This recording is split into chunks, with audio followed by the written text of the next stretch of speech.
নমস্কার বন্ধুরা, আমার চ্যানেলে সবাইকে স্বাগত। বন্ধুরা, এই ভিডিওর মাধ্যমে আমি তোমাদেরকে ডব্লিউবিপিএসসির কিছু গুরুত্বপূর্ণ আপডেট দিতে চলেছি, তাই ভিডিওটি স্কিপ না করে সকলে দেখতে থাকো। প্রথমে বলবো, আজকে এপ্রিল মাসের 30 তারিখ ডব্লিউবিপিএসসির মিসেলেনিয়াস 2024-এর ফর্ম ফিল আপ শুরু হচ্ছে। ফর্ম ফিল আপটি চলবে মে মাসের 20 তারিখ অবধি। প্রত্যেকে সময় নিয়ে সুষ্ঠুভাবে ফর্মটি ফিল আপ করে ফেলো।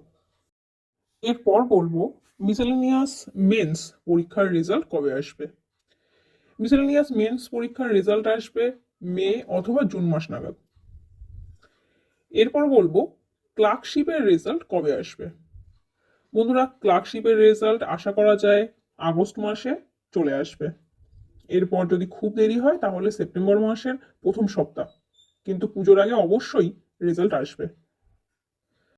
এরপর বলবো, ডব্লিউবিসিএস 2023 গ্রুপ সি এর রেজাল্ট আসবে মে মাসের প্রথম বা দ্বিতীয় সপ্তাহে। এবং আরও একটি খুব ভালো খবর, সেটি হলো পিএসসি ক্লার্কশিপ 2024 নতুন যে নোটিফিকেশন, সেটি মে মাসের তৃতীয় সপ্তাহে আসতে পারে। এবং ফর্ম ফিল আপ মে মাসের লাস্ট উইক বা জুন মাসের প্রথম সপ্তাহ থেকে শুরু হতে পারে। আপাতত এই আপডেটগুলোই রয়েছে, তোমাদের সঙ্গে শেয়ার করলাম। ভিডিওটি ভালো লাগলে অবশ্যই একটি লাইক করবে, বন্ধুদের সঙ্গে শেয়ার করবে এবং চ্যানেলে নতুন হলে অবশ্যই চ্যানেলটিকে সাবস্ক্রাইব করবে। ধন্যবাদ।